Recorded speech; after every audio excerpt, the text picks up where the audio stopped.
তো ভাই আপনি এখন যেহেতু আপনি মালয়েশিয়াতে আছেন, অনেক মানুষের সাথে আপনার কথা হয়, ইন্টারাকশন হয়, তো আপনি পার্সোনালি কিভাবে মনে করেন যে এআই আমাদের সফটওয়্যার ইঞ্জিনিয়ার ফিল্ডটাকে কিভাবে চেঞ্জ করবে? কারণ আমরা অলরেডি দেখতে পাচ্ছি যে অনেক কিছু চেঞ্জ হচ্ছে। হুম হুম হুম হ্যাঁ, পুরা যেভাবে আগে ছিল সেটার সাথে মানে এমনি তো টেকনোলজি গ্রো করেই, তার ইয়া সাথে যখন এআই চলে এসেছে হুম তখন আসলে অনেক কিছু ফাস্ট হচ্ছে। তো আপনি পার্সোনালি যেহেতু ওখানে ছিলেন, হুম হুম আপনার কি মনে হয় যে এআই কিভাবে চেঞ্জ করতে পারে আমাদের হুম। Software engineering ফিল্ডটাকে?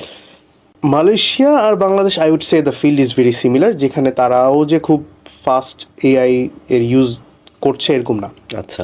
সো এখানে মালয়েশিয়ার সাথে সম্পর্ক না, ওয়ার্ল্ডের সাথে যদি চিন্তা করা হয় হুম তাহলে এআই এর মানে it's very hard to say what's going to happen after 5 years, hmm but things are changing.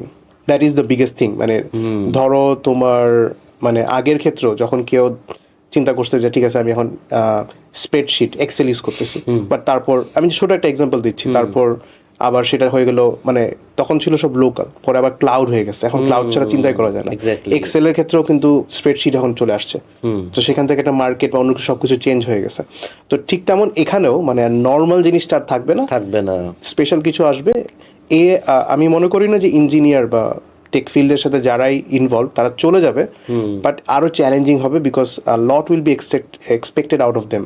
মানে একজনের কাছ থেকে এর আগে যেটা এক্সপেক্ট করা হয়তো 1x, সেই 1xটাই স্ট্যান্ডার্ডটাই বেড়ে যাবে। ধরা হবে যে না তুমি তো এই পুরো মডিউলটা একা করতে পারবা, এরকম একটা ধারণা করা হবে এটা। এবং এটা হচ্ছে অলরেডি, মানে আমাদের নিজেদের গ্রিন টেকের ক্ষেত্রেও কিন্তু ওভাবে করে আমি চেষ্টা করতেছি উই থট প্রসেসটা আনা আর কি, যে তুমি যে জিনিসটা এর আগে ভাবতে যাচ্ছে 1 মাস লাগে, ট্রাই টু থিঙ্ক এআই দ্বারা কিভাবে সেটাকে স্পিড আপ করতে পারো। এআই মিস্টেক করবে, but AI is like your personal assistant বা অর ইন্টার্ন, যেভাবে তোমার কাজটাকে অনেক স্পিড আপ করে দিবে এবং তোমার স্ট্রেসটা নিয়ে নিবে। এক্স্যাক্টলি, মানে অনেক কাজ বা শুরু সে কাজগুলো কিন্তু করে দিচ্ছে অলরেডি। যে দেখা গেল আমার যে বেসিক স্ট্রাকচারটা দরকার সে সেটা তৈরি করে দিচ্ছে, তারপর আমাকে মডিফাই করতে হচ্ছে। তো সামনে জি। দেখা গেল এটা যখন আরো ট্রেন্ড আপ হবে তখন কিন্তু আরো বেটার আউটপুট আমরা এক্সপেক্ট করতেই পারবো তার কাছ থেকে। তো ডেফিনেটলি এইটাই তাদের কিন্তু ইন্টারেস্ট, এটাই সত্যি কথা বলতে তাদের ইন্টারেস্টটাই হলো যে এআই মানুষকে মিডল ম্যান এখন হিসেবে আছে, তারা একটা বাদই দিয়ে দিবে, যতটুকু বাদ করা সম্ভব ততটুকু বাদ করবে। আমি পার্সোনালি বিলিভ করি ফুললি বাদ হবে না কখনোই, বাট চিন্তা করে ওয়ার্ডপ্রেস যখন আসলো বা করছে, এখন কি হচ্ছে, ওয়ার্ডপ্রেস মেনটেন্যান্সের জন্য একজন জাস্ট ইউজ করতেছে, শেষ।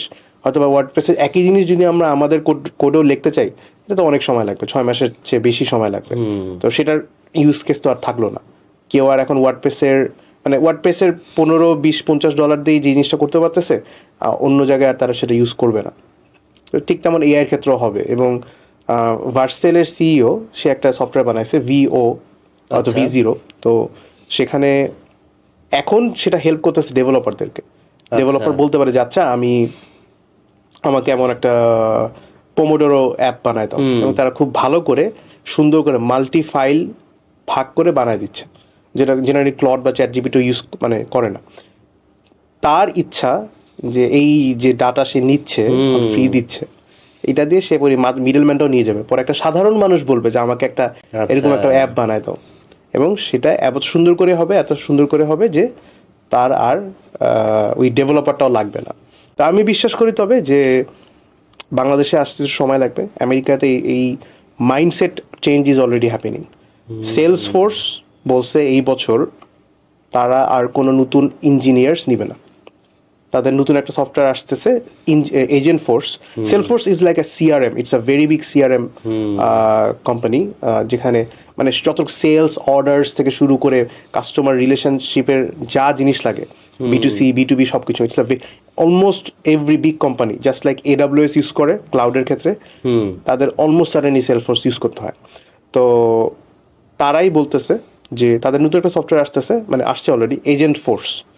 এটা একটু এজেন্টিক, মানে এআই দ্বারা মানুষের কাজকে রিপ্লেস করবে। So one of the examples দ্বারা অলরেডি সাকসেসফুল হয়েছে ইজ কাস্টমার কোনো রিভিউ বা কোয়ারি যদি থাকে, যেটা এর আগে একটা মানুষকে দেওয়া হয়তো, আই থিঙ্ক তারা বলছিল যে অলমোস্ট 70% এখন সেটা এজেন্টস বা এআই এজেন্টস দ্বারা সেটা এখন কভার আপ করতে পারতেছে। সো দ্যাট শোজ যে আসলে ওই জায়গায় অলরেডি একটা কালচার চলে আসছে যে they are going to up the standard, or they are going to not hire anymore. ফেসবুকের ক্ষেত্রে জাস্ট কালকে তারা বললো যে তাদের যে মিনিমাম পারফরমেন্স ছিল সেটার স্ট্যান্ডার্ড মার্ক জুকারবার্গ আরো বাড়া দিচ্ছে, মানে মার্কই এটা বলছে। So what does that mean? That means যে যারা লোয়েস্ট পারফর্মার এর আগে যেটা ছিল তারা এখন ফায়ার্ড হয়ে যাচ্ছে। সো বলছে 5%-এর মতো। তো ফেসবুকের যে আর্টিকেলটা পড়তেছিলাম, they were saying it's about 72,000 তাদের এমপ্লয়িজ আছে। So 5% of that is still 3,600।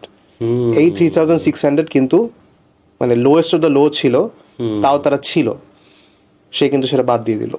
So এভাবে করে ওয়ার্কফোর্স কমাচ্ছে, specially in the software side, because দেখা যাচ্ছে যে সফটওয়্যার সাইডে এর আগে যত বেশি মানুষ ছিল সেটার চিন্তাধারাটা অনেক প্রসেস চেঞ্জ হচ্ছে।